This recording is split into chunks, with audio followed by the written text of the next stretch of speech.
Brilliant. Best of luck. We're going to be seeing you, of course, in the final. Next time on World's Strongest Man, we've got the second group of athletes, which includes another couple of Brits. We've got Mark Felix and Adam Bishop going in that, so make sure you tune in. For now, to wrap up this show, it's over to Colin and Danny. Oh, well, thanks, James. Not too much of us, though, eh, Colin? No. No. It's not really about us. It's about these guys. And it's about you, sitting there quietly, turning up the volume, getting closer to the TV, and enjoying a montage.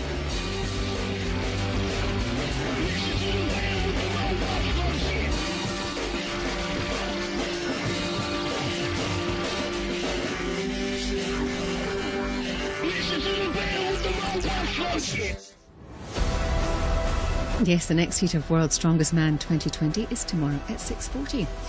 It was 1956 and the world had no idea what was about to hit them. Elvis, the man who shoot.